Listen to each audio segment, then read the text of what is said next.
Economy या अर्थशास्त्र आधारित। आप देखें, अगर इतिहास के आप लोग छात्र हैं तो देखिए, आरंभ में जो है स्वर्ण मुद्राएं हुआ करती थी। मुद्राएं की जगह स्वर्ण दिए जाते थे, या गाय दिया जाता था, या कोई और सामान दिया जाता था, इस तरह से एक्सचेंज किया जाता था। बाद में ये स्वर्ण नोबल मेटल के लिए। आज भी किसी भी देश की अगर इकोनॉमी बेस है तो स्वर्ण के आधार पे है। तो उन्होंने स्वर्ण बनाने का ही प्रक्रिया डेवलप किया, स्वर्ण बनाने का ही प्रक्रिया डेवलप किया। और जो अपना टेक्नोलॉजी था, केवल एल्केमी मतलब मेटलर्जिकल प्रोसेस में धातुवाद ही नहीं था, बल्कि धातुवाद के साथ साथ देहवाद था। देहवाद जो थी वो सपिंड मोक्ष, मतलब आप वो जरारु मृत्यु नाशाय, जरा मीन्स आयु, रुंग मीन्स बीमारी, डिजीज, मृत्यु, इन तीनों को नाश कर दे। मतलब आपका न आयु बढ़े, न आपको कोई ओल्ड एज के सिम्टम है वो ना आए, आपका शरीर स्थिर हो, सुंदर हो, खूबसूरत हो, और इमॉर्टल हो, आपकी मृत्यु छुए ना, इमॉर्टल हो। ऐसा अचीवमेंट तो हर आदमी चाहता है। आज भी एजलेस की ये तमाम जगह कॉस्मेटिक लोग यूज करते हैं, तरह तरह के कॉस्मेटिक सर्जरी भी यूज करते हैं कि हमारी एज न बढ़ने पाए। ये तो ह्यूमन बीइंग की स्पर्धा है, ये हमारे एंशिएंट टेक्नोलॉजी में था। तो बेसिकली इन्हीं दो ऑब्जेक्टिव के साथ ये शास्त्र जो है, रस शास्त्र जो डेवलप हुआ। अब इसके थोड़े से मैं हिस्टोरिकल बैकग्राउंड में करूंगा, जो डिस्कस करूंगा। तो रस शास्त्र जो है, बेसिक जो है, रस वर्ड जो है, आपको लगेगा रस वर्ड जो है बहुत सारी चीजों को लिया गया। जैसे लिटरेचर में अगर जाएंगे तो अलंकार को भी ढेर सारे रस को लिया गया। इसके बाद अगर आप फूड में जाएंगे तो एक्सप्रेस जूस, किसी फ्रूट के जूस, शुगर केन जूस, उसको भी रस कहा गया। और हमारे यहाँ आयुर्वेद में भी डिफरेंट टाइप के रस का वर्णन है, जो शरीर में चारों तरफ घूमता है। रस हरा गच्छति इति रस, मतलब जो शरीर के अंदर भ्रमण करता है उसे भी रस कहा गया है, जिसे आप ब्लड या लिम्फेटिक्स को कंसीडर कर सकते हैं। इसके बाद कहा गया जो इजिली तेजी से एब्जॉर्ब हो जाए, उसको कहा गया। जो रसना का विषय जो स्वाद में मिले, उसको भी रस कहा गया।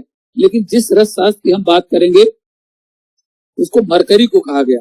मरकरी को भगवान शिव का वीर्य माना गया, और भगवान शिव के वीर्य से जो ही सर्व सिद्धि होगी, जिससे लोअर मेटल को हायर मेटल में कन्वर्ट करेंगे, और उसी के बाद जो है उसके सिद्ध करेंगे। तो उसके अचीवमेंट से हमारे देह सिद्धि होगी, जिसके माध्यम से हम जो है, जिसके माध्यम से हम दृढ़ देह और जरा अमर को प्राप्त कर लेंगे। ऐसा है इसका फिलॉसफी है, और इसी के प्रोसेस और इसके जो कॉन्सेप्ट है उसके विषय में हम डिस्कस करेंगे। और इसमें जैसे स्लाइड में आप लोग देख ही रहे हैं, लिटरल मीनिंग्स ऑफ रस शास्त्र is the science of mercury. कोई मरकरी को मैंने बताया कि मरकरी को जो रस के जो सिम्टम्स बताए गए हैं वो मरकरी से मिलते हैं। बेसिकली जो आयुर्वेद टर्मिनोलॉजी है, आयुर्वेद की जो टर्मिनोलॉजी है वो वैदिक है। तो वैदिक लिटरेचर में जो चीजें उस समय जैसी दिखाई देती थी उसी के अनुसार उनका नाम था। बाद में ये साइंस का इनपुट आया जब उसमें, तो उनके जो कुछ लक्षण से मिलते थे और प्रेजेंट एरा में जो चीजें उपलब्ध थी, उन्हीं को फिर हम लोगों ने ऐसा महसूस किया कि जो रस के विषय में जो बताया गया, गलत रौप्य निगम, गलत रौप्य निगम जो वर्ड है कि मतलब जो लिक्विड हो, और रौप्य माने चांदी के समान जिसका शाइनिंग हो, that is consider as the, वो उस तरह का मेटल जो है मरकरी है। तो पारद जिसको हिंदी में भी बोल सकते हैं, तो उस मरकरी को लेकर के रस शास्त्र का क्रिएशन हुआ, और इसी के सारे जो प्रोसेस को अडॉप्ट किया गया। और उसका पहला जो ऑब्जेक्टिव था दैट इज द धातुवाद, एंड धातुवाद is nothing, it is the alchemy process as I have told you, the conversion of lower metal to higher metal, and ultimately it is used as a medicine for immortal और curing the disease, several types of disease. Now come to the Vedic period. तो ये जो हमारे जैसा आपने बताया कि bronze, copper, silver, gold, ये सब जो है वैदिक लिटरेचर में थे। लेकिन जो इस समय के आधुनिक प्रेजेंट एरा में जो नाम है वो नहीं थे। तो उसको क्या कहा गया, जैसे ब्रांज को लोहितायस जो, और कृष्णायस, इस तरह से इनके नाम जो है उस समय अलग थे। लेकिन उनके जो सिम्टम थे वैदिक लिटरेचर में, वो आज के ताम्र के, मतलब कापर के, ब्रांज के, सिल्वर के और गोल्ड से मिलते जुलते थे। तो हमने समझा कि वैदिक लिटरेचर में जिन चीजों को यूज किया जाता था आज प्रेजेंट एरा में, वो उनको हम जो इंटरनेशनल लैंग्वेज या कहिए या जो साइंटिफिक लैंग्वेज, उनको नाम दे दिया हमने, कॉपर, सिल्वर, गोल्ड, आयरन, ये डिफरेंट नाम दिया गया। अब एंशिएंट जो आयुर्वेद के टेक्स्ट हैं, जैसे चरक संहिता है, तो चरक संहिता में आरंभ में जो है मेडिसिन के रूप में जो हुआ, मेडिसिन के रूप में यूज जो किया जाता था वो प्लांट को ही लिया जाता था, और वो लोहादी रसायन, मतलब उनको पार्टिकल साइज उनका फाइन कर देते थे to reduce the size, but there are some problems. तो प्रॉब्लम क्या होता था कि उनका जो है स्वाद गड़बड़ होता था, उनकी सेल्फ लाइफ, सवीरता अवधि जो कम होती थी, कम समय तक रह सकते थे, एंड डोज बहुत ज्यादा होता था, फिर और उसका प्रभाव भी जो है थोड़ा कम, स्लोली होता था, एब्जॉर्प्शन स्लो होता था और प्रभाव भी कम होता था। तो इसीलिए फिर जो है आगे चल करके रस शास्त्र का डेवलप हुआ। तो रस शास्त्र जो इन सभी चीजों को दूर किया, उसमें कहा कि अल्पमात्र वित्तात अरुचेर प्रसन्नता क्षिप्र आरोग्य दायित्वाद औषधि भेद रसे, मतलब रस औषधियां जो थी वो अल्प मात्रा में भी उपयोगी होती थी, क्षिप्र का जो आशुकारी होती थी, शीघ्रता से वो एब्जॉर्ब होकर के मेडिसिन के रूप में इफेक्टिव होती थी और चिरकाल तक उनको रखा जा सकता था। तो चरक संहिता तक तो जो मेटल और मिनरल थे उनके उपयोग जो है एज ए इंग्रेडिएंट के रूप में थे, लेकिन उनका जो है बहुत ज्यादा प्रयोग में नहीं होता था। लेकिन अगर सुश्रुत संहिता में हम आएंगे, सुश्रुत संहिता उसके बाद का जो ग्रंथ है 200 BC आफ्टर BC जो है, तो सुश्रुत संहिता में मेटल का भी प्रयोग होने लगा। उसका जो है एक टर्मिनोलॉजी है अयस्कृति। अयस्कृति के विषय में हम थोड़ा सा बताएंगे। अयस्कृति एक ऐसा प्रोसेस था जिसमें हम किसी भी धातु को ले करके रेड हार्ट करते थे, और रेड हार्ट करके किसी लिक्विड में हम उसको क्विंच करते थे, उसको डुबाते थे। तो ये जो एक साइंस का प्रोसेस है, ब्रिटलनेस होता था, मतलब सडन हीट और सडन कूल्ड होता था, जो ब्रेक करता था, और जो लिक्विड के साथ हम यूज करते थे उसके साथ वो कंबाइंड होकर के फिर उसका कन्वर्जन होता, हार्बो मिनरल फॉर्मुलेशन बनता था। फिर उसको हम भस्म तो नहीं था उस समय, लेकिन उसको फिर हम उसको मेडिसिन के रूप में यूज शुरू कर दिए। यहाँ तक था। उसमें मरकरी का सुश्रुत संहिता में नाम आया पारद के रूप में इसी इंग्रेडिएंट में, जबकि चरक संहिता में पारद जैसी चीज का नाम नहीं था। और फिर इसके बाद जो है सेकेंड सेंचुरी के बाद जो है 4th सेंचुरी में जो है बागभट्ट जो है अष्टांग संग्रह और अष्टांग हृदय है, ये थोड़ा रसशास्त्र के विषय में ज्यादा बताया।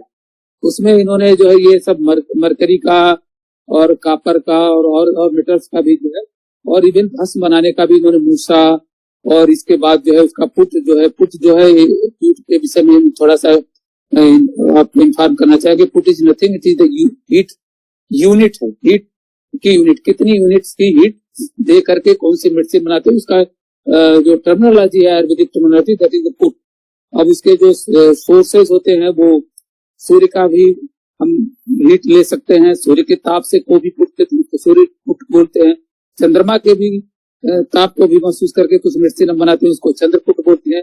इसके अलावा बहुत सारे जो है एंशिएंट टाइम में काबूडन केक को ही लेते थे, जो गाय जो विचरण करती थी और उनके जो एक फीकल डेफिकेशन से जो फीकल मैटर होता था, जो उनका डंग होता था, उसी को ड्राई करके कैलकुलेट करके उसकी संख्या के आधार पर हम बना लेते थे। वो डिफरेंट टाइप के फूड्स होते थे, महाफूड, गज food, which is the deep discussion.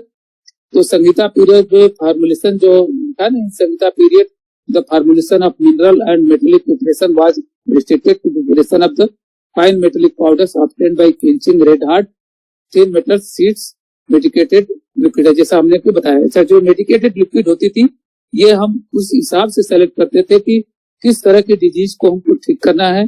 जो पर्सन होता था उसको किस तरह की बीमारी, हमारे यहाँ जैसा कॉन्सेप्ट है बात, पित्त और कफ, और इसी के आधार पे है। तो अगर बातज है तो उसको ठीक करने के लिए कौन से हमको लिक्विड लेने चाहिए, कौन से मेटल लेने चाहिए, पित्तज है तो कौन से लेना चाहिए, कफज है तो कैसे लेना चाहिए, और फिर उसकी जो बीमारी है which type of disease associated with those vata and pitta, according to that we select the process as well as the medicine. After Samhita period, ये रसशास्त्र का जो पीरियड है 7th to 8th सेंचुरी, जैसा कि वर्ष जो हमने बोला था शुरू में, सिद्धे रसे करिष्याम निर्धारितम जगत में। तो ये नागार्जुन की एक फोटो लगी हुई है कि नागार्जुन का ऐसा ही दिखता था, किसी ने देखा नहीं था। नागार्जुन के विषय में भी बहुत ढेर सारे कंट्रोवर्सीज है कि नागार्जुन भी कई हुए, लेकिन एक जो 8th सेंचुरी वाले जो नागार्जुन हुए वो रसशास्त्र से रिलेटेड थे। और नागार्जुन तो फिलॉसफी थे, कोई क्रिएटर्स था, कोई लिटरेचर्स का वो था, कोई अर्थशास्त्र का वैज्ञानिक था। और लेकिन ये जो 8th सेंचुरी वाले नागार्जुन थे, जो उनके एक कॉन्सेप्ट थे वो रसशास्त्र का है, तो उन्हीं को प्रीचर माना जाता है, वही प्रणेता माने जाते हैं। और तो उन्हीं को चेंज नहीं हो रहा है, स्लाइड से नहीं हो रहा, but here it is visible the slide post Sangeeta period. नहीं स्लाइड का इस पे नहीं, इस पे नहीं हो रहा, शेयर नहीं हो रहा सर, इस पे देखिए यही दिखाई दे रहा है स्लाइड शेयर। स्लाइड शेयर हुई है बट चेंज नहीं हो रही है। कैसे चेंज होगी? और क्या उसको देख रहे हैं?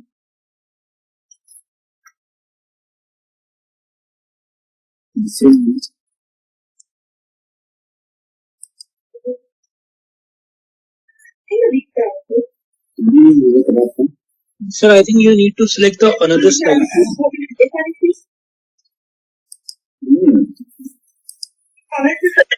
जाना है तो लड़कियों को खाना है तो ये बोलेंगे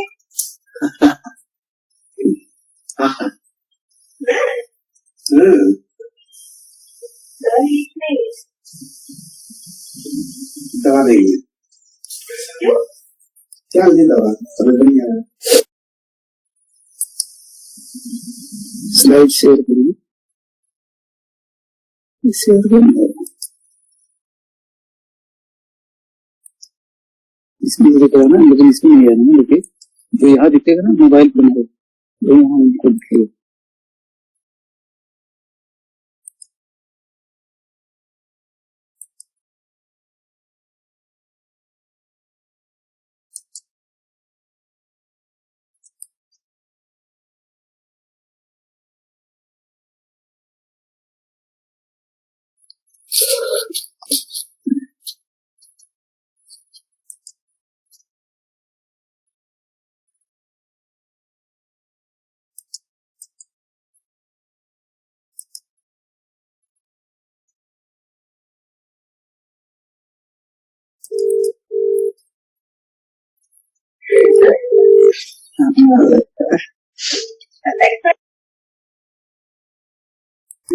जिनको कहा जा सकता है वो नागार्जुन थे, जो 7वीं 8वीं सेंचुरी में उनका एग्जिस्टेंस माना जाता है।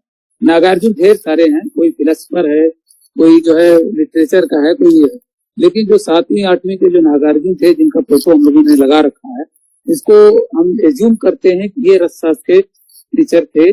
और इन्होंने ये प्रॉमिस किया था, जो वर्ष लिखा है सिद्धे रसे करिष्याम निर्धारितम जगद्गीतम, इट इज द प्रॉमिस। तो इसको इन्होंने प्रॉमिस किया था कि हम रस को सिद्ध करेंगे। रस को हमने पहले बता दिया कि रस को हमारे यहाँ जो एंशिएंट साइंस में रसशास्त्र जो जिस सब्जेक्ट के विषय में बात कर रहा हूँ, उसका मेन जो है फोकस जो है रस, मरकरी को माना गया, मरकरी को पारद कहा गया, पारद जो शिव का वीर्य माना गया। और उसमें जो एंशिएंट लिटरेचर में जो श्लोक थे, गलत रौप्य निगम, गलत मतलब लिक्विड, रौप्य माने चांदी, रौप्य निगम, इसके समान जो दिखता है। तो मरकरी को अगर आप देखेंगे उसी के समान दिखता है। तो हम लोगों ने माना कि इसी को जो है चेंज करते रहिएगा, इसी को जो है हम लोगों ने मरकरी को ही रस के रूप में ले लिया। और इन्होंने ये कहा कि हम रस को ऐसा सिद्ध मतलब ऐसा पावरफुल बना देंगे कि जो है वो conversion of lower metal to higher metal, that is the alchemy process. तो जो धातुएं हैं, जो जैसे लोहा है, कोई और धातु है, इसको स्वर्ण के रूप में कन्वर्ट कर देंगे। ये मरकरी के अंदर जो है पावर अचीव करेंगे। उस पावर अचीव करने के ढेर सारे प्रोसेस बताए गए हैं, जिसके विषय में हम आगे डिस्कस करेंगे। और जैसे फिर लेकिन इसके साथ साथ केवल जो है ये धातुवाद पर ही नहीं था, न च रसशास्त्रम केवल धातुवादार्थम एक मंतव्यम किंतु देहवाद द्वारा मुक्ति रे परम प्रयोजन। ये रसेश्वर दर्शन था जो रस का था, कि मतलब केवल धातुवाद नहीं था, केवल हमारा कन्वर्जन ऑफ मेटल्स ही नहीं मेन ऑब्जेक्टिव था, but it is also to देहवाद। देहवाद is nothing, it is the स्वपिंड मोक्ष। स्वपिंड मोक्ष, पिंड जो है यहाँ शरीर को कहा गया स्वपिंड मोक्ष। तो उसका जो मोक्ष से मतलब ये है कि जैसे अभी क्या है, जो हमारी एज है 18 साल 20 साल का जो प्राइम एज होता है, उसके बाद फिर डिग्रेडेशन होता है, ढेर सारी बीमारियां आने लगती है, शुगर हो गया, फिर जो है हाइपरटेंशन हो गया, कैंसर हो गया, ढेर सारी बीमारियां हो गई, बहुत सारी चीजें रिस्ट्रिक्टेड हो जाती हैं, किसी को खा नहीं सकते, किसी चीज को कर नहीं सकते। लेकिन एक यंग एज में अगर आप पढ़े हैं, एजलेस है, एज को रोक दिया गया और आपका दृढ़ बहुत मजबूत है शरीर से, इस तरह के जो शरीर को प्राप्त आप कर लेंगे, साथ में इमॉर्टल माने अमर है, तो ऐसा शरीर तो सब प्राप्त करना चाहता है, ये स्वपिंड मोक्ष है। तो ऐसे शरीर के साथ जो होगा वो कुछ भी कर सकता है और सारे जो है वो विलास जो भी दुनिया में उपलब्ध है उसको लेंगे। जबकि और फिलॉसफी क्या करती है कि स्वपिंड मोक्ष की कामना नहीं करती है, आत्मा की मुक्ति की बात करती है। आत्मा को क्या बोलते हैं? निरंकार, मतलब जिसके अंदर कोई चीज को सुनने का, जानने का, किसी भोग को लेने का नहीं। तो ये हमारा रस शास्त्र है, इससे क्या हमारा एक सीड होता है जो इनर्ट होके सीड प्रिजर्वेटिव में रखा हुआ है, उसका तो कोई रोल ही नहीं, तो सुप्तावस्था में पड़ा हुआ है। तो सुप्तावस्था की मोक्ष की कोई बहुत उपलब्धि नहीं। हमारी जो है जागृत अवस्था में मोक्ष है। तो जागृत अवस्था में जो मोक्ष मिलेगा वो कैसे मिलेगा? जब आप जरारुम मृत्युनाश है, जरारुम मृत्युनाश है मतलब जरा एज को आप रोक देंगे, prevent the age process, aging process. रुंग मतलब फ्री फ्रॉम द डिजीज, और मृत्युनाश है, मृत्यु को भी आपसे दूर हो जाएगा। तो ये फिलॉसफी थी। नो, अब हम कुछ अपने शास्त्र के चीजों को बात करेंगे। जो पहले तो क्या था कि जैसे आप लोग भी जानते हैं, हिस्ट्री के हैं, तो पहले तो क्या स्रोत ज्ञान था, एक आदमी से एक गुरु होता था, इसे अपना देता था, उपदेश देता था, दूसरा उसको सुनता था, फिर उसके बाद फिर उसका नेक्स्ट पीढ़ी में चला जाता था। लेकिन एक बात जो अब धीरे धीरे आया कि अब इसका लिटरेचर के रूप में डॉक्यूमेंटेशन होने लगा। तो हमारे यहाँ जैसे 10th सेंचुरी के डॉक्यूमेंटेशन है, जिसमें गोविंद भगत पदाचार्य हैं, इन्होंने रस हृदय तंत्र लिखा, जिसमें रस शास्त्र के विषय में ढेर सारी चीजें हैं, जो अब उसके विषय में थोड़ा सा बताएंगे। जैसे उस 18 चैप्टर्स में लिखा गया, चैप्टर्स को 18 में, और पारत के संस्कार है और क्षेत्रीकरण है, ये सब वही पारत के संस्कार जो बताए गए, उनके माध्यम से हम मेडिसिन भी बना सकते हैं, उसके माध्यम से हम धातुवाद मतलब मेटल कन्वर्जन भी कर सकते हैं।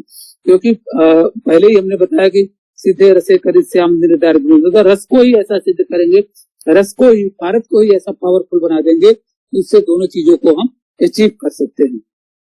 नेक्स्ट देखिए, ये भैरवानंद योगी हैं, ये 12th सेंचुरी में है, इन्होंने रसायनों को लिखा। तो उसमें जो है उन्होंने देखे इन चीजों को भी बताया कि it is the written in the form of dialogues between the lord Shiva and goddess Parvati. मैंने शिव और पार्वती के बीच में जो संभाषा हुई, जो बातें हुई, उसी के आधार पर उन्हीं चीजों को उन्होंने इसमें जो है डॉक्यूमेंटेशन किया, उसको 18 चैप्टर्स में दिया, जिसमें उन चैप्टर्स को पटल कहा गया। और फिर मेनली जो है धातुवाद पे था, वही इसको कन्वर्जन ऑफ द मेटर था। तो उसके लिए जो conversion of the matter achievement जो एल्केमी प्रोसेस है, उसके लिए जो टूल्स चाहिए, उस टूल्स का भी उन्होंने वर्णन किया, जैसे पारत क्या किया, यंत्र क्या किया, मूसा किया, and these are the some technical process like shodhana, marana and different type of sanskar. It is also the technical process to convert the Bharat to make powerful for the achievement of the alchemy and देहवाद। मतलब धातुवाद और देहवाद दोनों को achieve करने के लिए ये सारे process को किया गया। और धातुओं की ज्वाला परीक्षण, ये सब धारी की धातुएं जब जलेंगी तो उसमें उसकी परीक्षा क्या आएगी, इन सब सारी चीजों को इन्होंने भैरवानंद योगी ने वर्णन किया। आगे नेक्स्ट, इसके बाद जो है 12th सेंचुरी में ही आचार्य सोमदेव थे, रसेन चूड़ामणि लिखा, उन्हीं चीजों को आगे बढ़ाया इन्होंने। इसके 16 चैप्टर इन्होंने लिखे। द बुक्स कंटेन रस, अब रस की पूजा बताया इन्होंने, रसशाला बताया कि रस का जो कार्यक्रम किया जाएगा, जो प्रोसेस रिलेटेड टू द रस रत्नस्पार, उसको कहाँ किया जाएगा उसका भी उन्होंने इंफॉर्मेशन दिया कि ऐसे ऐसे बनना चाहिए। उसके जो आज के वस्तु शास्त्र का जो आप देख रहे हैं कि अब लोग इसको अचीव करें, वो हमारे यहाँ बहुत पहले ही रस वस्तु शास्त्र की किस दिशा में हम पूजा स्थान बनाएंगे, किस दिशा में हम बनी हुई औषधियों को रखेंगे, किस दिशा में रॉ मटेरियल्स को रखेंगे, कहाँ पर उसका एडमिनिस्ट्रेशन होगा, कहाँ पर अच्छा नैनित्य कोण और आग्नेय कोण, कहाँ यम का स्थान है, कहाँ पे राक्षस है, कहाँ पे हम ईश्वर ईशान कोण में रखा गया, ये सारी चीजें हमारे यहाँ पहले से थी।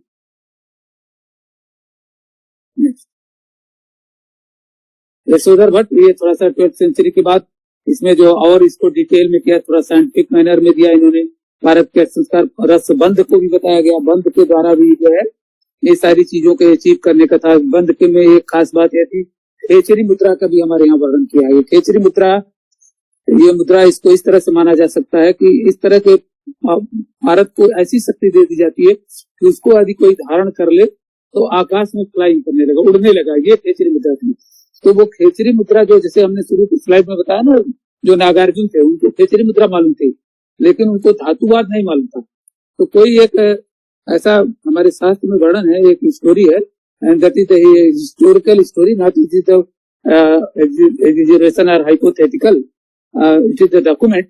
तो उसमें था कि खेचरी मुद्रा उनको मालूम थी, जिसके द्वारा वो आकाश में उड़ते हुए एक द्वीप था जो समुद्र के बीच में था, वहां पे कोई सिद्ध पुरुष था जिसके पास जाकर के उन्होंने धातुवाद को सीखा। तो खेचरी मुद्रा जो ये बंध के द्वारा प्राप्त की जाती है। ये बंध का भी वर्णन जो है यशोधर भट्ट ने किया, और बंध जो है 25 प्रकार के होते हैं, डिटेल डिस्कशन है, लेकिन मैं थोड़ा सा उसका जो बताया कि भारत के ही डिफरेंट प्रोसेसेज हैं, क्योंकि भारत जो है लिक्विफाइड है, उसको सॉलिड हो जाए। उसने कहा जो इसकी जो दुग्रहत्व चांचल्य जो इनबिल्ट प्रॉपर्टी है उसको चेंज करने के लिए, और इस तरफ की खेचरी मुद्रा और ये सब हीट रेजिस्टेंस का पावर लाने के जो प्रोसेस अडॉप्ट करते हैं, दैट इज बंध। तो बंध को भी इन्होंने फर्स्ट टाइम किया, और आर्टिफिशियल गोल्ड और सिल्वर का निर्माण भी इन्होंने, और इसके प्रोसेस भी इन्होंने बताए।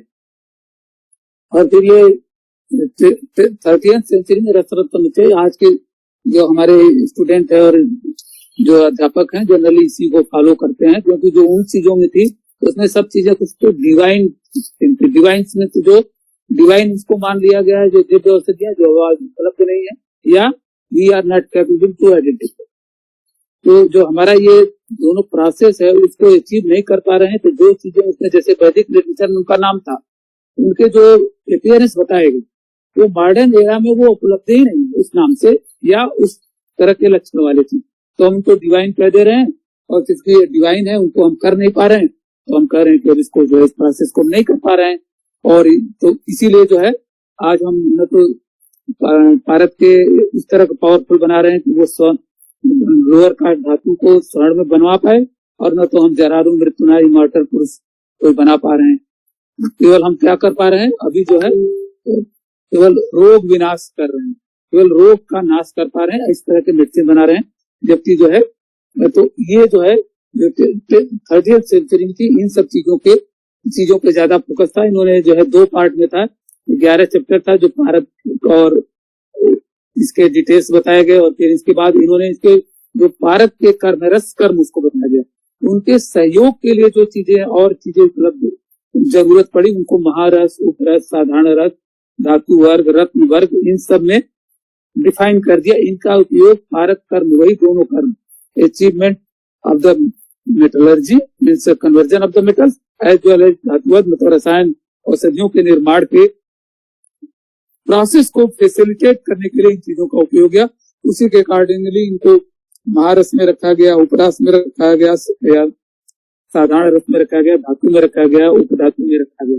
और फिर इसके बाद जो है सेकंड में जो है निदान और चिकित्सा है कि किस तरह से जो है रोगों का हम जानेंगे कि ये क्या सा रोग है, और उसकी चिकित्सा रस औषधियों से कैसे करेंगे, इसका वर्णन है। क्योंकि अब जो है जो धातुवाद था वो और देहवाद था वो चीजें पीछे छूट गई, क्योंकि उस प्रोसेस को भी हमने परफॉर्म कर पा रहे हैं, और न तो उन चीजों के जो टूल्स थे उसको हम जान पा रहे हैं या आइडेंटिफाई नहीं कर पा रहे हैं। तो हम इसी दिशा में फिर आगे बढ़ गए, और प्रेजेंट एरा में वही। और ये गोपाल कृष्ण द्वारा जो है ये लिखा गया है, रस द्रव्य का क्वालिफिकेशन है, उसके शोधन मारण जो मेन है, और उनकी चिकित्सा है, इन सब चीजों को जो है बताया गया। रस सीतामढ़ी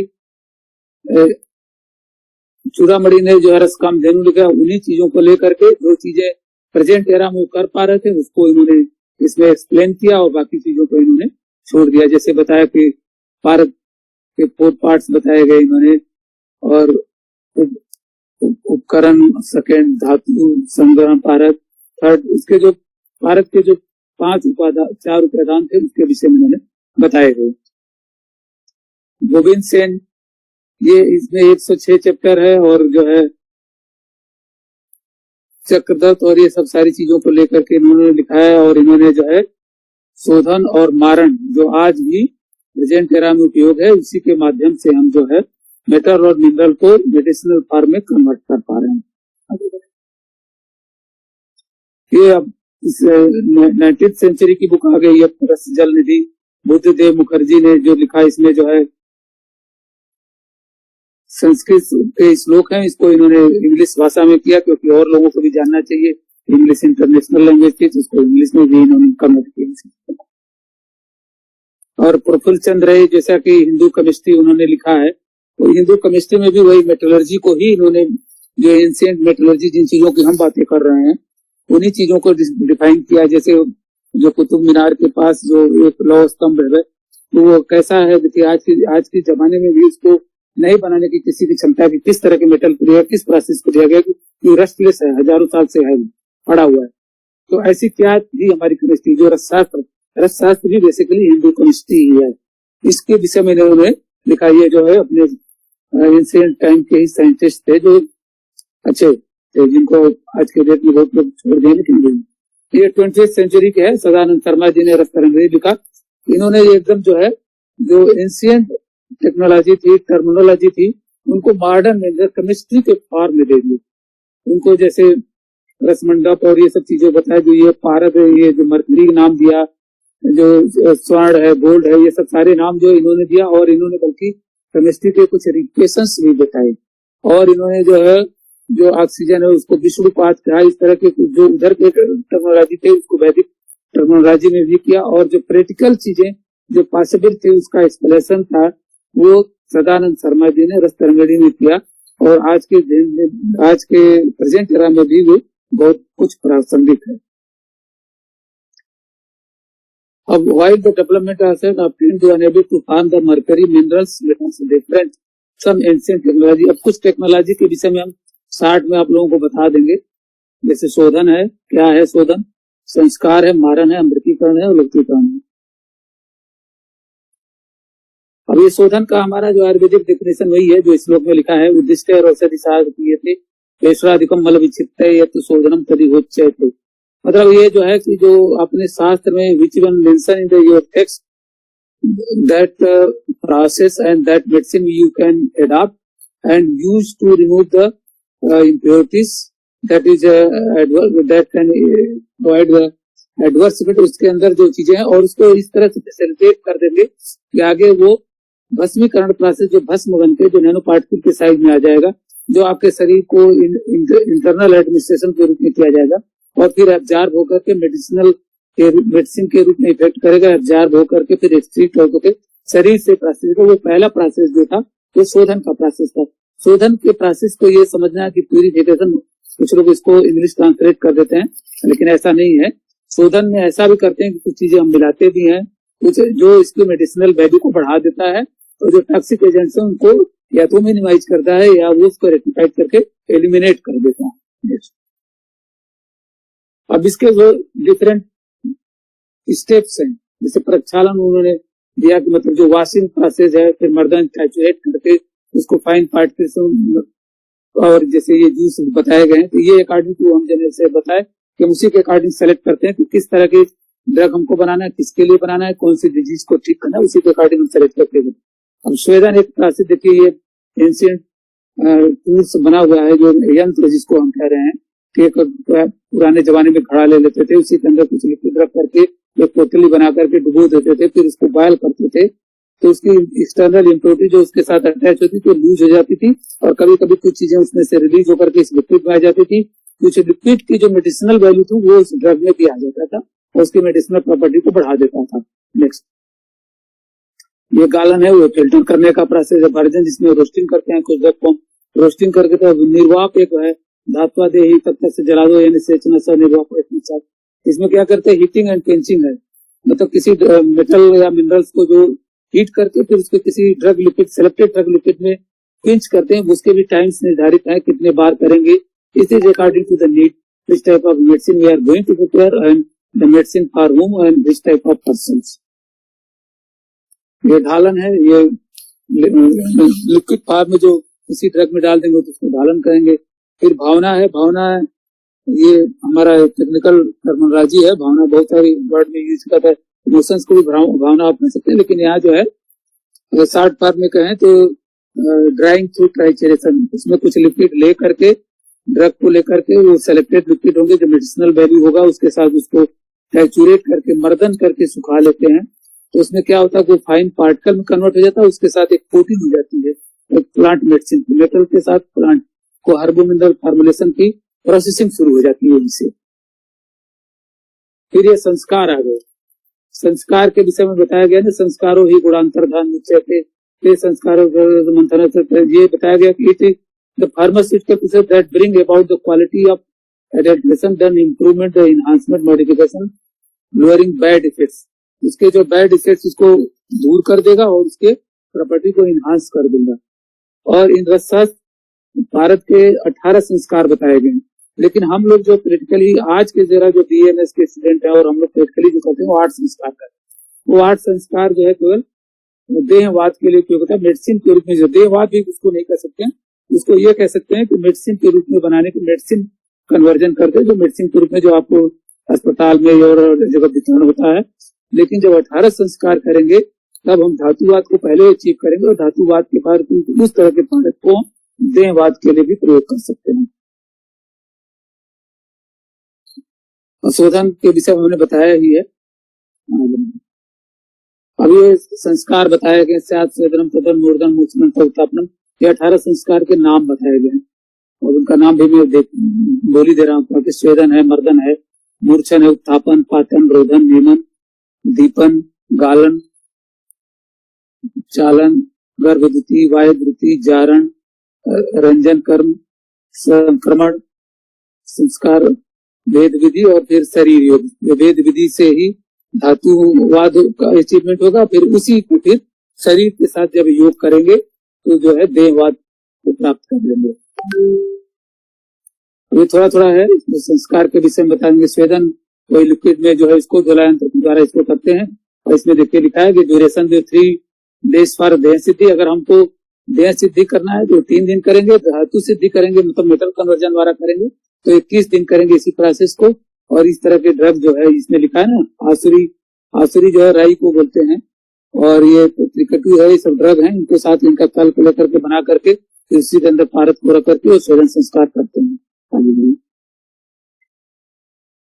मर्दन भी उसी तरह का है, इसमें भी देखिए ये दिया हुआ है कि 3 डेज फॉर देह सिद्धि एंड 21 डेज फॉर द लौ सिद्धि। इसमें मर्दन करते हैं, ये जो नीचे ड्रग लिखे हुए हैं गिरी, धूम, मिष्टिका, चूर्ण, दधी, गुड़, सेंधो, लवण, आसुरी, इन सबको लेकर के 1/6 पार्ट में लेकर के उसके साथ मर्दन करते हैं अकॉर्डिंग टू नीड।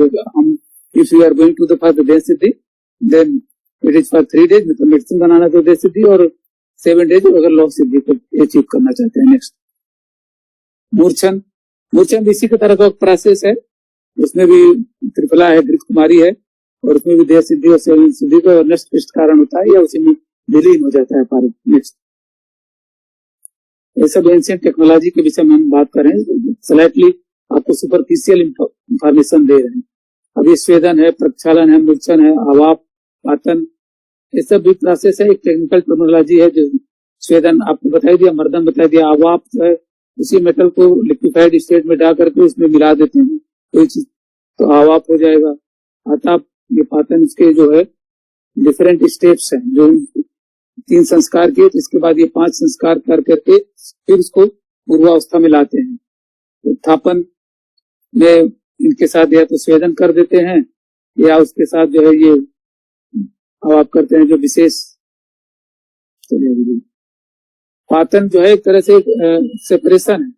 अब इसमें भी ये एंशिएंट टूल्स लगे हुए हैं, इसमें जो है जो चीजें उसके पारद के अंदर मिली हैं उसको कैसे सब्लिमेट करके सेपरेट करके according to their melting point और इवेपोरेशन टाइम के अनुसार उसको सेपरेट करके हम प्योर को कहा लेंगे और उसकी थेरापेटिक वैल्यू को या उसकी जो इनबिल्ट प्रॉपर्टी ओरिजिनल होनी चाहिए उसको प्राप्त करने के लिए, तो उसमें भी 3 तरह के प्रार्थन बताए, ऊर्ध्वपातन, अधोपातन और तिर्यकपातन।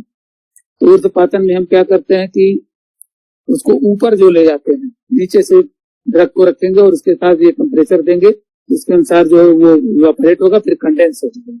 इसको भी देह सिद्धि और उसके लो सिद्धि के अकॉर्डिंगली करते हैं। फिर अधोपातन में उसी प्रोसेस को लगते हैं जो ऊपर से हीट देंगे और नीचे आकर के वो सब्लिमेंट होगा, उसमें भी वही प्रोसेस लेंगे 3 डेज और 7 डेज का। फिर तिर्यकपातन का देखिए बनाएंगे, तीसरे रूप में जाएगा। इसमें ताम्र के साथ जो पारद को टैचुरेट कर देते हैं और टैचुरेट करके ताम्र का चूंकि इवेपोरेशन पॉइंट ज्यादा होता है जबकि पारद का कम होता है, तो ताम्र जो है पेदी में उसके रुका रहेगा और पारद जो है इवेपोरेट होकर संस्कारित पारद जो है सेपरेट हो जाएगा। नेक्स्ट रोधन। अब इससे क्या होता है कि पारद जो है बहुत ही ज्यादा जो चंचल हो जाता है और कुछ मतलब उसकी जो शक्ति उसके अंदर की थी वो नपुंसक हो जाएगी, मृत प्राय जैसा, वो आगे के जो ग्रास जो उसको लेने की क्षमता खत्म हो जाएगी। तो उसके लिए हम रोधन संस्कार करते हैं कि उसमें भिक्षा उत्पन्न करें। अब वो प्रोसेस उसका बताया गया कि स्वेदन करेंगे 3 डेज तक, या ये श्रेष्ठ अम्बुज जल एक बताया गया जो सेंधव लवण का जल है या समुद्र का जल है, इस तरह का कोई भी जल लेकर के उसके विषय में बहुत सारा बताया गया। ये कुछ आचार्यों का ये भी है कि मेंस्ट्रुअल आर्ट्स ब्लड है जो मासिक स्राव किसी यंग गर्ल का है 16 साल का, इसलिए हमारे यहाँ रसशाला में कॉलोनी का एक वो कॉन्सेप्ट भी था कि कॉलोनी मतलब किसी महिला को जो उसके क्लासिकल फीचर्स बताए गए थे, वो शायद हमको लगता है इन्हीं सब विषयों को ध्यान में रखते हुए प्रैक्टिकली आज के डेट में हम लोग जो है समुद्र जल को ही द बेस्ट मानते हैं इसके लिए। उसमें रख करके उसको 3 दिन तक जमीन के अंदर रख देते हैं तो पारद अपनी जो इनबिल्ट प्रॉपर्टी उसके साथ आ जाता है। रोधन संस्कार, इसमें भी वही स्वेदन करते हैं, कुछ ड्रग इसके साथ ले लेते हैं जिससे जो है उसके नियमन होता है, जो उसकी चंचलता जो बहुत ज्यादा बढ़ जाती है तो उसको नियमित करने के लिए संस्कार प्रदान करते हैं। दीपन के माध्यम से हम उसके ग्रास को भूख लगने की क्षमता बढ़ा देते हैं, क्योंकि अगला संस्कार जो है हमारा ग्रासमान है। ग्रासमान में हम जो है उसके अभ्रक को ग्रास देने की क्षमता बढ़ाते हैं। तो अगर अभ्रक की ग्रास लेने की क्षमता पारद में आ जाती है तो इसके बाद के जो संस्कार हैं गर्भद्युति, वायुद्युति, सूतक जारणा, ये सब जो संस्कार करते हैं फिर जो है रंजन कर्म करते हैं, तो फिर ये धातुवाद की तरफ बढ़ जाते हैं। लेकिन आज के प्रेजेंट एरा में हम 8 ही संस्कार कर पाते हैं। आगे वाला जो ग्रासमान है, जो पारद के अंदर अभ्रक माइका को जो जारण करने की क्षमता, उसको हम नहीं कर पाते, क्योंकि जारणा को डिफाइन करेंगे अगले बार। जारणा को अगर हम डिफाइन करेंगे तो जारणा ही नाम गालन पातन व्यतिरिक्त जाना चाहिए। जारणा ही नाम गालन पातन व्यतिरिक्त घन है कि उसके कोई भी चीज पारद में मिला दी जाए लेकिन उसके जो ओरिजिनल उसकी वो है उसमें कोई चेंज ना है, लेकिन उसको हम अचीव नहीं कर पाते। इसीलिए धातुवाद की तरफ हम बढ़ ही नहीं पाते, क्योंकि या तो हमारे प्रोसेस जो आज के प्रेजेंट एरा में हम करते हैं उसमें टेक्नोलॉजिकल मिस है, उसके ग्रंथ में मिसिंग हो गया, या जो टूल्स बताए गए उसको हम नहीं ले पाते हैं। मारन के विषय में भी हम थोड़ा बताएंगे, जो शोधितान लो धात्वाद बीमत संस्कार भी अग्नि संयुक्त भस्मीकरण मारण, इसमें जो है हम कुछ प्लांट मेडिसिन को लेकर के पीरियड बनाते हैं, फिर उसके बाद हीट सब्जेक्ट करेंगे, फुट पाक करेंगे तो वो भस्मी के रूप में जो नैनो पार्टिकल्स फाइन पार्टिकल जो आज के डेट में हम भस्म जो यूज करते हैं। अब वो कैसे हम जानेंगे कि ये भस्म जो है बन गई, इसके कुछ एंशिएंट जो टेक्नोलॉजी है जिसके आधार पे ही हम जान लेंगे कि अब हमारी ये भस्म परीक्षा हो गई और ये भस्म तैयार हो गई, जो इंटरनल एडमिनिस्ट्रेशन के लिए। जैसे वारितर है तो मृतलोज है, उसको जल के ऊपर डालेंगे तो तैरेगा, जबकि मीटर्स का होगा लेकिन मीटर्स को डूब जाना चाहिए। रेखापूर्ण जो आपने हाथ की उंगलियों के जो इंप्रेशन है उसके अंदर आ जाना चाहिए, तब उसको रेखापूर्ण मान लेंगे। इसके बाद उसको अगर दोबारा हीट देंगे तो धूप नहीं, फिर से धुएं स्मोक नहीं निकलना चाहिए, इससे उसमें कोई चमक नहीं होना चाहिए, उसमें कोई स्वाद नहीं होना चाहिए, निस्वादु होना चाहिए। आवामी उसके खाने से कहीं उल्टी न हो। और पुनर्भव और निरुक्त ये दो टेक्नोलॉजी जो साइंटिफिक है, इसमें जो है सौमित्र पच्चक बताया है, सौमित्र पंचकम दमाद प्रकृति नहीं है तो पुनर्भव चंद्रम तैसे इस तरह के जो है ये लिखे हुए 5 ड्रग है, इनको लेकर के उसके साथ अगर फिर से भस्म को हीट करें तो अगर उसमें फ्री मेटेरियल होगा तो वो निकल के बाहर आ जाएगा। अगर वो नहीं निकलता है तो इसका मतलब वो हैवी मिनरल फॉर्मुलेशन में हो गया है, ये भस्म इंटरनल यूज के लिए है। इसी तरह निरुक्त है, निरुक्त में है और पुनर्भव संग में तार तारे तो उसमें जो सिल्वर तार, सिल्वर को लेते हैं, सिल्वर को नोबल मेटल मानते हैं। अगर उस भस्म के साथ हीट करेंगे, अगर उसमें फ्री मेटल होगा तो उसके साथ जुड़ जाएगा, तो सिल्वर का जो कलर है या वेट है ये सब चेंज हो जाएगा। अगर नहीं चेंज होता है, कुछ नहीं होता है, तो इसका मतलब हम मान लेते हैं कि ये भस्म प्रॉपर है। इसके बाद हम लोग परीक्षा, दधी परीक्षा, कुछ जैसे ताम्र भस्म वगैरह है, इनकी की जाती है। अगर ये भस्म बन गई होंगी तो हम लोग परीक्षा पास कर जाएगा, उसमें कोई कलर नहीं आएगा, दधी परीक्षा में भी कलर नहीं आएगा। अब जो इसको मॉडर्न टेक्नोलॉजी में आजकल हम लोग यूज करना शुरू कर दिया है, जैसे कि इसको नैनो मेडिसिन, जो पार्टिकल साइज जो है 100 नैनोमीटर से माइक्रोमीटर से नीचे हो जाता है, उसको नैनो मेडिसिन कहते हैं, जो शरीर के अंदर इजिली एब्जॉर्ब हो जाता है और अपने टारगेट पे जाकर के मेडिसिन के रूप में कार्य करता है, स्प्लिट आउट होकर के निकल जाता है।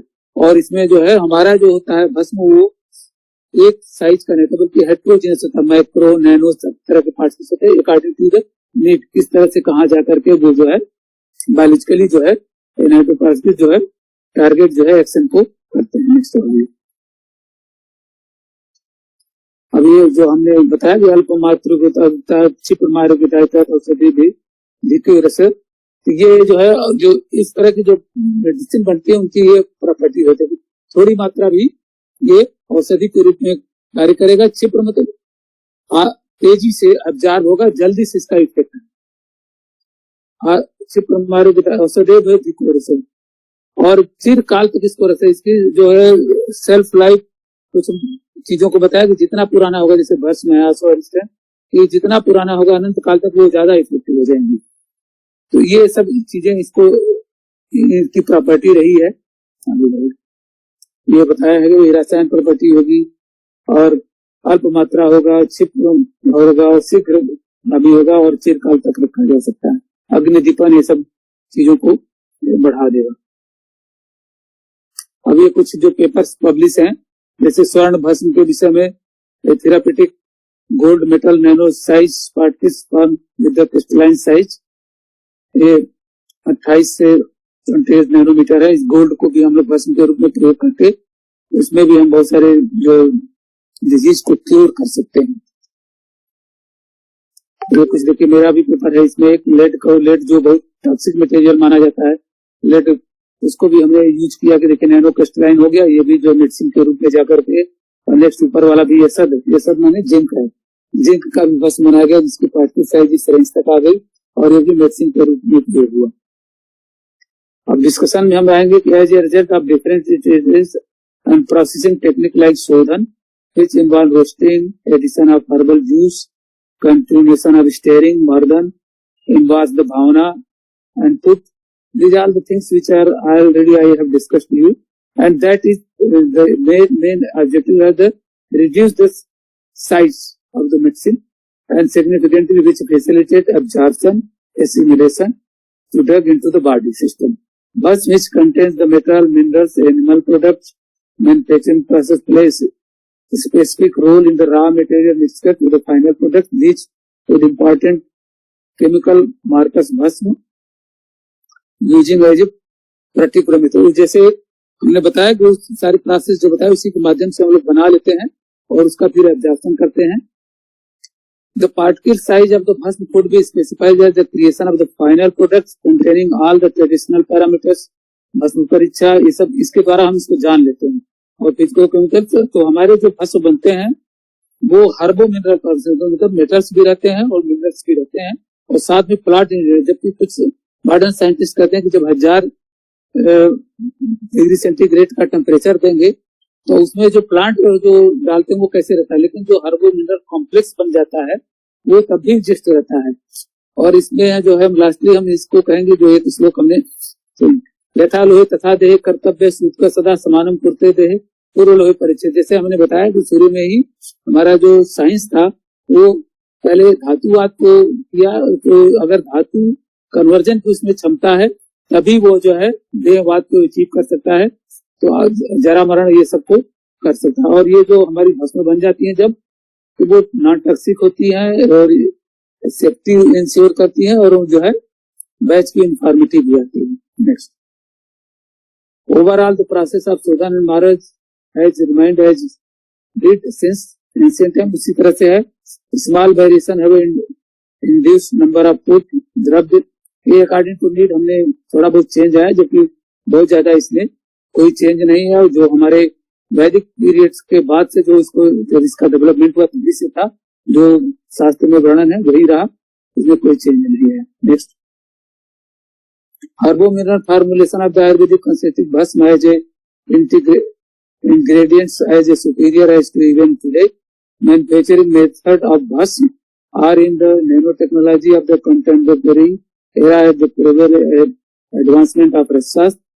These medicine are safe and therapeutics. Our ancient science are so advanced that we not only prepare the medicine but also convert the lower metals into the higher metals. जो इसका मोटा मोटी यही था कंक्लूजन कि हमारा एंशिएंट साइंस जो technology थी वो इतना एडवांस था, वो केवल मेडिसिन ही नहीं बनाते थे बल्कि मेटलर्जी को भी अडॉप्ट करते थे, और मेटलर्जी का ऑब्जेक्ट था कि लोअर मेटल को हायर मेटल में करते थे। Thank you. Thank you doctor साहब, बहुत अच्छा आपने व्याख्यान दिया। और आप व्याख्यान के बाद कुछ बच्चे लोग या जो भी सम्मानित भागीदार हैं यहाँ पर, वो लोग कुछ आपसे जिज्ञासा रखेंगे, कुछ पूछना चाहेंगे। जी जी बिल्कुल, तो स्वागत। जो लोग भी कुछ पूछना चाहते हैं उनका स्वागत है। आप लोग अपना प्रश्न करिए। Excuse me sir. हाँ बोलिए। हाँ सर, नमस्ते।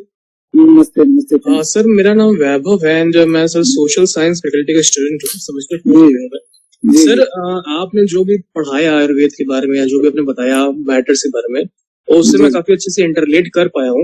इवन पर्सनली बेसिस पे मैं अष्टांग हृदयम, सूर्य प्रकाश निघंटम, ये चरक संहिता, शिशु संहिता मैं खुद पर्सनली पढ़ता हूँ और वैदिक संस्कृति फॉलो करने की कोशिश करता हूँ। तो मेरा एक ही प्रश्न है, जैसे कि हम सनातन धर्म में, सबसे पुराना सनातन धर्म है, और सर हम कोई भी काम करते हैं तो उसमें एक लॉजिक होता है। जैसे अगर भगवान सूर्यनारायण को अर्घ देना हो या कोई महिला हो, हमारी माता बहने सिंदूर लगाने, मंगलसूत्र लगाने, तो उसके पीछे कोई लॉजिक है, कोई वैदिक संस्कृति है।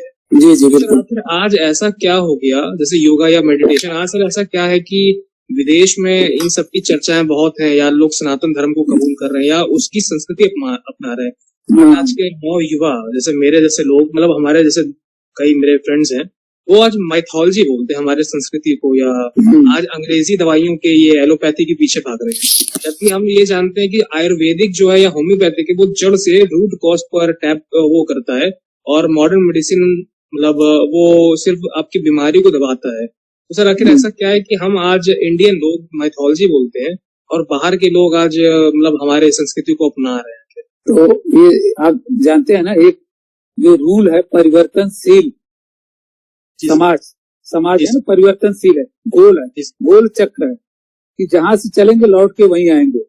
तो जब हमारे यहाँ इंडियन मतलब ट्रेडिशनल सिस्टम डेवलप था तब वो वहाँ मॉडर्न सिस्टम था, अब वो चक्र बदल रहा है। यहाँ वाले जो लोग हैं वो मॉडर्न सिस्टम को समझना कि अच्छा है, फिर लौट के हम उसी पे आएंगे। और देखिए आना शुरू कर दिए इस प्रेजेंट एरा में। अभी आप कोरोना को दो जो वेव्स गई हैं उसमें कहाँ थे सब, कहाँ मॉडर्न मेडिसिन था, आप इसका अंदाजा लगाइए।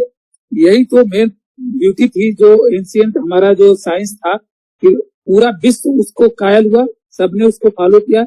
योग और प्राणायाम से ही बचे लोग, मॉडर्न मेडिसिन तो कुछ नहीं कर पाया कोरोना का। तो ये है ना, तो हम लौट के आते हैं ना। अभी आप अपने जो आपके टीचर हैं उनसे पूछिए, कभी उनके यंग एज में बेल बॉटम चलता था, आज जो नैरो चल रहा है ना, बाद में देखिए कभी बेल बॉटम आएगा।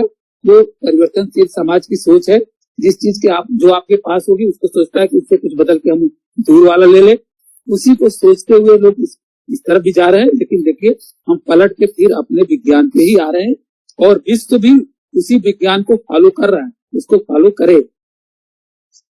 Thank you sir. और कोई प्रश्न पूछे, और कोई जिज्ञासा रखे? हाँ सर। सर प्रणाम। प्रणाम प्रणाम। आवाज आ रही सर? हाँ आ रही।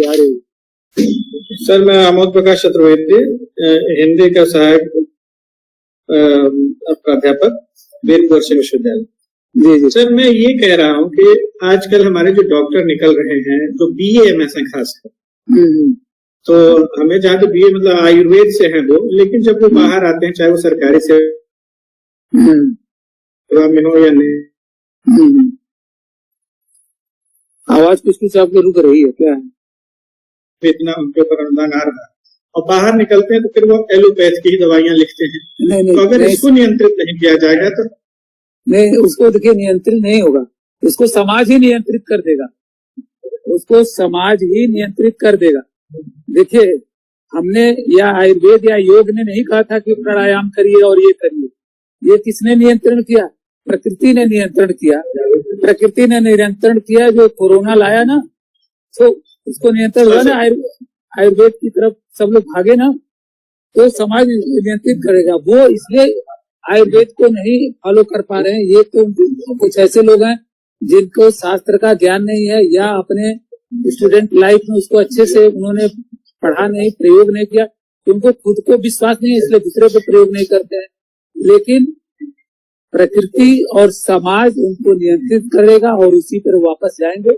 और ऐसे भी बहुत सारे जो हमारे विद्यार्थी हैं, अध्यापक हैं, जो शुद्ध रूप से आयुर्वेद का प्रयोग करते हैं और उसी से लोगों को लाभ भी होता है।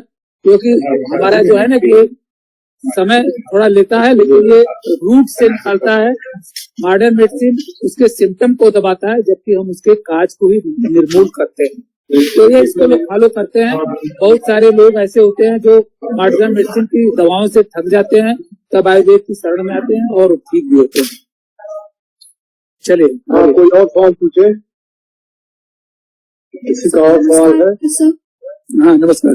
सर मेरा नाम निधि है सर, मैं तृतीय सेमेस्टर की छात्रा हूँ सर, सोशल साइंस। जी जी। सर आपने भस्म के बारे में बताया अभी, मैं ये पूछना चाहूंगी कि जैसे भस्म का जो उपयोग किया जाता है आजकल दवाई, मतलब कि जैसे बहुत सारी बीमारी हो गई, कैंसर हो गया सर, उसमें भी हम देखते हैं कि जैसे हमारे घर में भी ये 2 वर्ष पहले हुआ था सर, तो उसमें इलाज कराने के बाद आज आयुर्वेद की तरफ लोग जा रहे हैं। जैसे सर राजस्थान में दवाई सब भस्म मिलती है।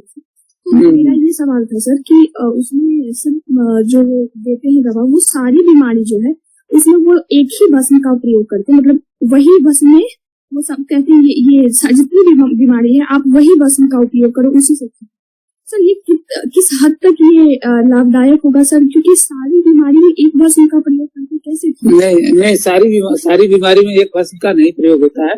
हमने आपको जो अपने लेक्चर में दिखाया ना, कितने भस्म होता है। स्वर्ण भस्म है, रजत भस्म है, रजत मतलब चांदी का भस्म है, ताम्र का भस्म है। इवन हमने जो है अपने यहाँ खुद के एक रिसर्च कराया जो हीरे का भस्म बनवाया, और वो उसका कैंसर पे अभी क्रिटिकल लेवल पे हमारे पेपर में भी आया था। तो सभी भस्म में एक ही भस्म सभी डिजीज को नहीं ठीक कर, उसका सबका इंडिकेशन है और सबका वो शास्त्र। कोई ऐसा है जो नहीं जानता है। जो क्वैक होते हैं ना गाँव वगैरह में, वो लिक्विड बना के दे देते हैं, सारा ड्रग उसी में डाल के देते हैं कि इससे ये नहीं काम करेगा तो ये काम कर देगा। तो क्या भस्म के प्रयोग से भी बीमारियों, कैंसर जैसे बीमारी को सर हराया जा सकता है? हराया जा सकता है, हाँ बिल्कुल बिल्कुल। क्योंकि सर मैंने अपने बगल में देखा, उन्होंने कोई इलाज नहीं कराया, सिर्फ भस्म का प्रयोग करा सर, वो आज फिर भी ठीक किया जा सकता है। धन्यवाद सर। और कोई और प्रश्न पूछना है? ये लास्ट क्वेश्चन रहेगा, और पूछिए लास्ट क्वेश्चन कोई।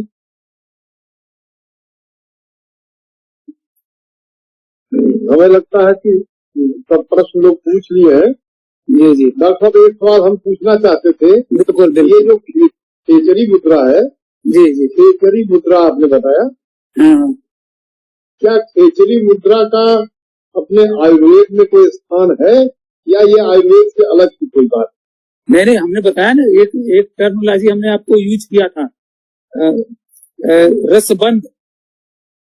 उसका डिटेल हमने इस लेक्चर में नहीं दिया क्योंकि उसमें 25 तरह के प्रोसेस हैं और काफी बड़ा लेक्चर है, मतलब वो 2-3 दिन का एक का लेक्चर है। तो उसमें एक हम लोग जो है करते हैं, बंद बनाते हैं जो लास्ट में मूर्ति बंद होता है। हीट रेजिस्टेंस जब पारद हो जाता है तो उस पारद को अगर हम धारण कर लेंगे तो हम खेचरी मुद्रा में आ जाएंगे और जमीन से ऊपर उठकर उड़ सकते हैं। वो है खेचरी मुद्रा। ये पारद का ही एक प्रोसेस है। लेकिन हमने आपसे बताया ना कि अब हम क्या कर रहे हैं, केवल मेडिसिन बना रहे हैं और भस्म बना रहे हैं। ये सारी चीजें जो है डिवाइन के रूप में हम एक्सप्लेन कर देते हैं, क्योंकि या तो उन टेक्नोलॉजी को हम प्रॉपरली कर नहीं पा रहे हैं, या वो जो मेडिसिन उसमें बताई गई है, प्लांट जो बताए गए हैं, उसको हम आइडेंटिफाई नहीं कर पा रहे हैं। वो इस समय अवेलेबल नहीं है। ढेर सारी प्रॉब्लम्स हैं। जैसे क्या है ना कि जो टेक्स्ट हमने आपको बताए वो भी हम एब्सोल्यूट कंप्लीट नहीं बता सकते, क्योंकि इनको हम ये भी कह सकते हैं कि ये केवल इंडेक्स बुक हैं, केवल ये सूची मात्र है। इनका डिटेल डिस्क्रिप्शन था। बहुत सारी, आपको इतिहास के हैं तो जानते भी होंगे कि नालंदा में बहुत सारे ग्रंथ हमारे जल गए, तो उनको फिर से रिकवर कहाँ किया गया? हो सकता है कि उसका डिटेल डिस्क्रिप्शन उसमें रहा हो। जैसे हमने वैदिक लिटरेचर में देखा कि लोहितास बताया गया, उसको आज आकर के हमने उसको मान लिया कि ये ताम्र है, और हरितास बताया गया जिसका लक्षण जो वैद में बताया गया था वो स्वर्ण से मिलता जाता था, तो हमने उसको स्वर्ण मान लिया। तो अब बहुत सारे चीज ऐसे थे जो उनका लक्षण तो उसमें रजिस्ट्राइब है, लेकिन जो प्रेजेंट एरा में जो प्लांट है ये उनसे लक्षण से मिलते ही नहीं है। हम उनको आइडेंटिफाई नहीं कर पाते, इसलिए प्रोसेस को कंप्लीट नहीं कर पाते, तो हम खेचरी मुद्रा को भी नहीं कर पाते, इवन हम धातुवाद को भी नहीं कर पाते हैं। ये आयुर्वेद का ही है। बहुत धन्यवाद, आपने बताया बहुत सही। और भारत बंध में है ये। और हमने बताया ना कि नागार्जुन के पास इसकी सिद्धि थी। नागार्जुन ने रस सिद्धि, जो धातुवाद वाला कन्वर्जन वाला विधि उनके पास नहीं था, तो उन्होंने एक एग्रीमेंट किया, एक्सचेंज ऑफ नॉलेज। जो दूसरे द्वीप पे था उसके पास उन्होंने खेचरी मुद्रा के माध्यम से, मतलब उड़ करके वहां पहुंचे, तो देखा कि अरे आप कैसे आ गए यहाँ? तो उन्होंने बताया कि मेरे पास ये विद्या है खेचरी मुद्रा। तो उसने ये शर्त रखा कि आप मुझे खेचरी मुद्रा सिखाइए तो मैं आपको धातुवाद सिखाऊंगा। ये जी डॉक्टर साहब, हमारा बहुत अच्छा ये रहा। हमारे अध्यक्ष professor Ghanshyam sir, professor Ghanshyam sir हैं क्या? तो मैं प्रोफेसर घनश्याम सर से निवेदन करूंगा कि आप अपना अध्यक्षीय व्याख्यान अगर कुछ बोलना चाहें तो बोले, और उसके बाद पूरे प्रोग्राम की जो कोऑर्डिनेटर है प्रोफेसर ममता भटनागर जी, वो कुछ बोलेंगे और अपना धन्यवाद ज्ञापित करेंगे। इसके पहले कि वो धन्यवाद ज्ञापित करें, हमारे अध्यक्ष प्रोफेसर घनश्याम जी से मैं निवेदन करूंगा कि वो अपना अध्यक्षीय भाषण पूछ सकते हैं। हाँ, धन्यवाद सर। ये एक्टिंग हेड को इतना ज्यादा एक्ट करना होता है मुझे पता नहीं था। प्रोफेसर राकेश पांडे सर को मैं धन्यवाद देना चाहता हूँ कि एकेडमिक फील्ड में रहने के कारण अगर हमें मौका मिलता है तो हम लोग जिस policy of speaking we go on speaking whether it makes sense or it doesn't make sense, but I know our students are the best judge. मुझे लगता है कि मेरी कोई विशेषज्ञता नहीं है। जिन लोगों को मेरे बारे में पता है, I teach what we call here history of countries other than India, more precisely American history and diaspora history. Sir ने बहुत अच्छा कहा कि किसी विद्यार्थी का प्रश्न भी था कि आजकल ये सारी विद्या विदेशों में ज्यादा पॉपुलर हो रही है। मुझे लगता है कि हमें एक होलिस्टिक व्यू अपनाने की जरूरत है। और एक और बात मैं यहाँ अंडरलाइन करना चाहूंगा कि हम कभी कभी सिनिकल ज्यादा हो जाते हैं अपनी चीजों को लेकर के, और कभी कभी हम ओवर एम्फसाइज करना चाहते हैं। एक्चुअली इन दोनों के बीच एक रास्ता निकालने की आवश्यकता है, और कैसे हम साइंस, टेक्नोलॉजी और मेडिसिन को जनता के बीच में पॉपुलराइज करें। मुझे लगता है कि हमारे जो विज्ञान के विद्यार्थी होते हैं, जब वो साइंस पढ़ते हैं तो अक्सर वो समाज से कट जाते हैं। मैं एक उदाहरण देना चाहूंगा।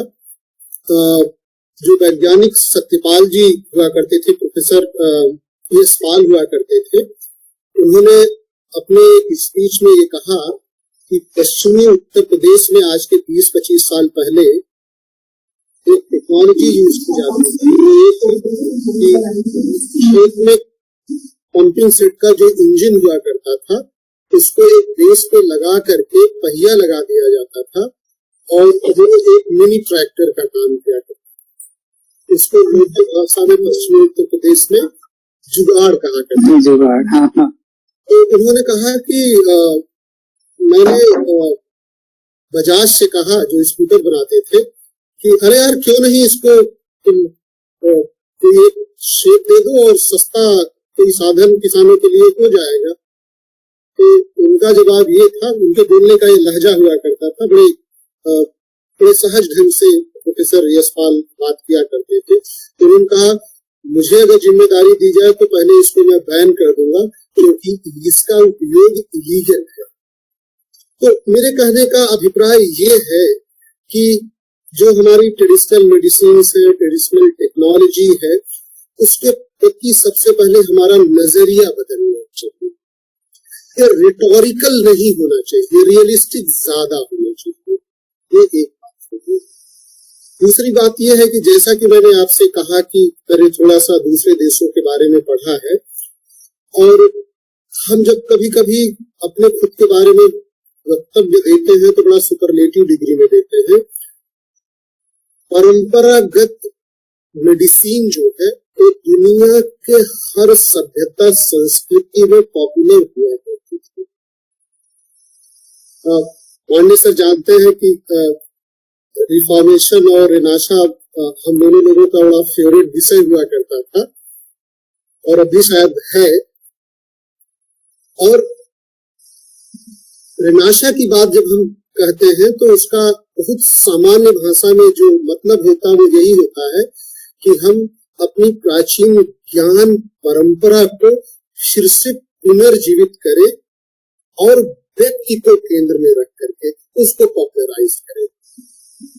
मुझे लगता है कि जब हम परंपरागत मेडिसिनल नॉलेज, टेक्नोलॉजिकल नॉलेज की बात करते हैं, तो the sphere which we present often it is either heavenly adored कि वहां से ऊपर से आ गया, जैसे सर अदरवाइज मत लीजिएगा, स्पीच के लिए और लेक्चर के लिए बड़ा अच्छा होता है कि पारे की उत्पत्ति के बारे में जो आपने कहा है ना, ये बड़ा फैसिनेटिंग लगता है।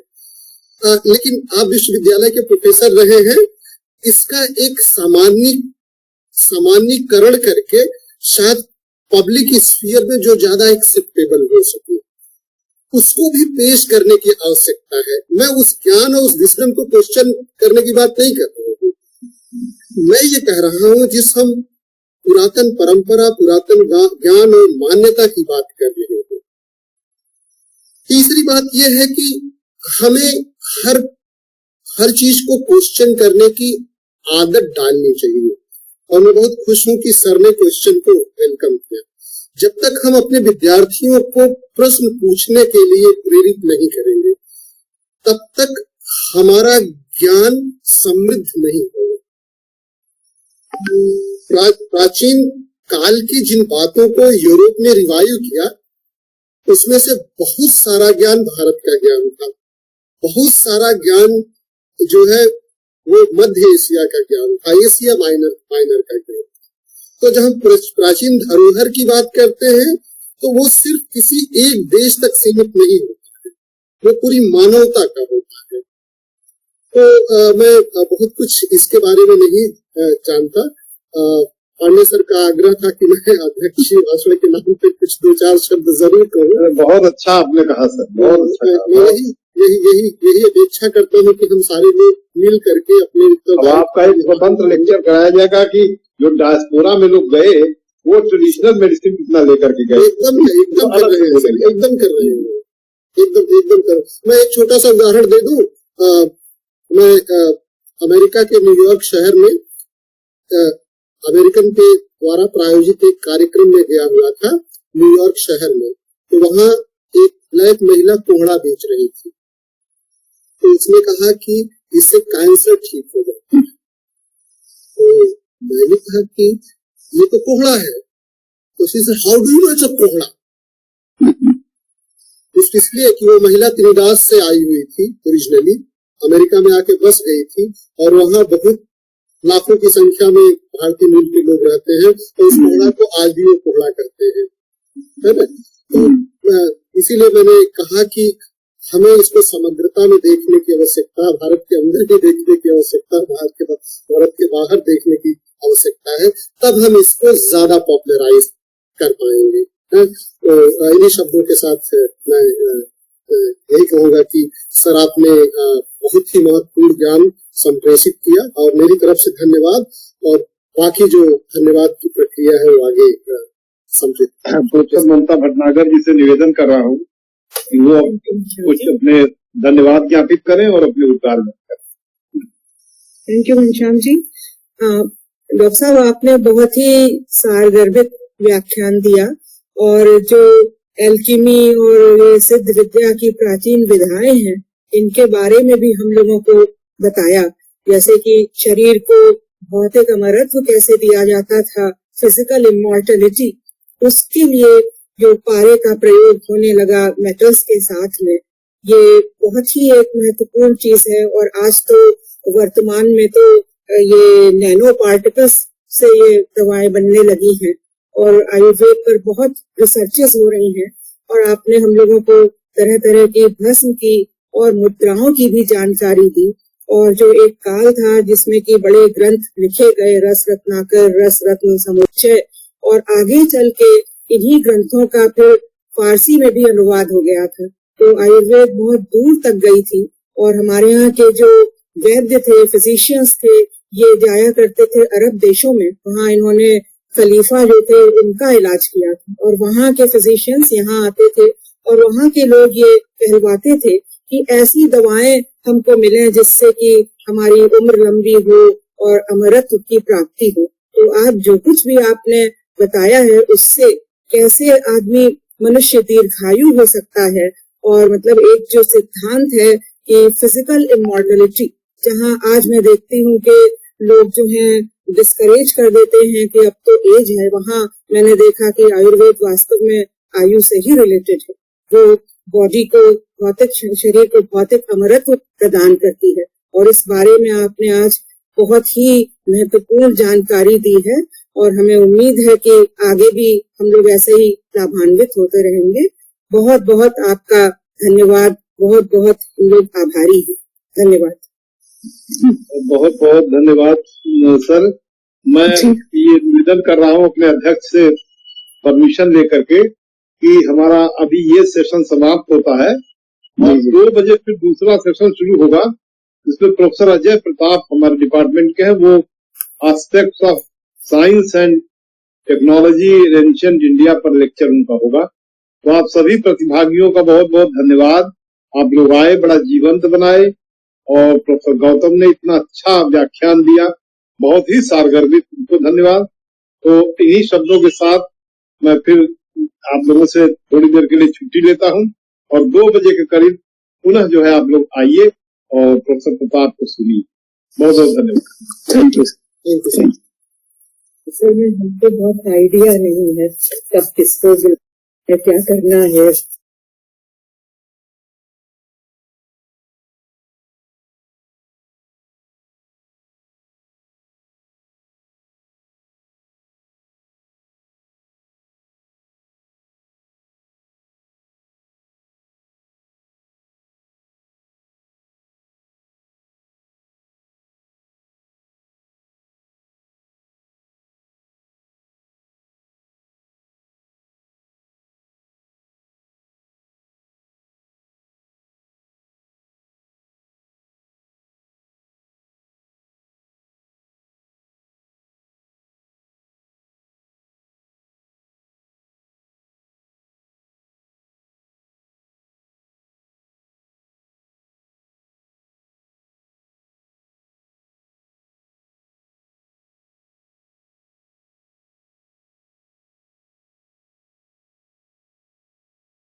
है।